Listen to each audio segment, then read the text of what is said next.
அப்படியே காலிலேருந்து எவ்வளோ தூரண்டா ஓடுறது, மூச்சு இறக்கி ஓடியாச்சு. ஒரு ஃபார்மரையும் காணோம், ஒரு ஃபீல்டையும் காணோம். ச்சே, ஓனர் வேறு சும்மா நோய் நடிச்சுன்னு இருப்பான். சொல்லி முடிக்கல அது காட்டியும் பாரு. உனக்கு வேறு வேலையே இருக்காது முழுகுது. சார் சொல்லுங்கள் சார். ஓகே சார், இந்த ஃபார்மர் தான் சார் பார்த்துன்னு இருக்கேன். நம்மளோட டார்கெட் குறைஞ்சது நீங்கள் 30 பேராவது நான் பார்த்துட்டு வந்துடுறேன் சார். ரைட்டு சந்தோஷம். தம்பி 30 விவசாயம்லாம் வேலைக்கு ஆகாது. நாங்கள்லாம் அப்போவே எப்படி தெரியுமா 100 விவசாயம் பார்ப்போம் ஒரு நாளைக்கு. 50 விவசாயம் பார்க்கணும்ப்பா. பார்த்துட்டு வரீங்களா? ஓகே இவனுங்கெல்லாம் வேலை வாங்குறதுக்குள்ளே படாத இருக்குப்பா. வேலையோ சார். ஓகே சார், இதோ பார்த்துறேன். இதோ ஃபார்மர் தான் சார் பேசுனேன். இதோ கூப்பிட்றேன் சார். Okay sir. இது இவர்கிட்ட வேறு ஃபார்மர் பார்க்குறேன்னு சொல்லிட்டோம். ஆனால் ஒருத்தரே அடக்கணும். அப்பாடியோ வாடி என் தங்கம். அம்மா இவ்வளோ பாருங்க. நல்லா பெரிய ஃபீல்டாக இருக்கும் உங்களுக்கு. பரவாயில்ல, விவசாயி சிக்கிட்டாயா.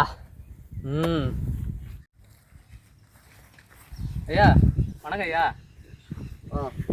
அக்ரி ஐயா. அதுக்கு கொல்லை தெரியுதுங்களா? அதோ அந்த கொள்ளைக்காரி எங்க இருக்கான்னு சொல்லிட்டு பார்க்கணும் ஐயா. அவர் 40 வேற வச்சுக்கிறாரு.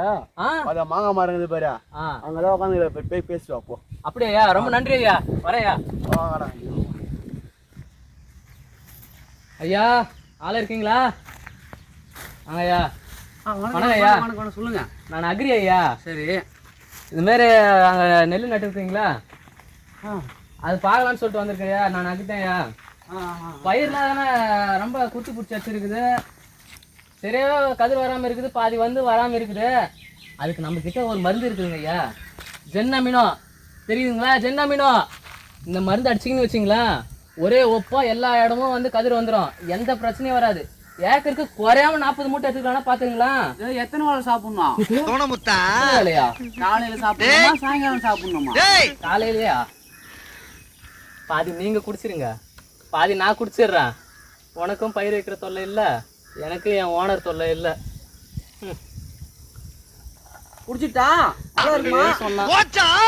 போகும்போதே ஒரு ஆள் சொன்னாங்க, நான் தான் வந்து புரியாம இவங்ககிட்ட வந்து மாட்டிக்கினேன்.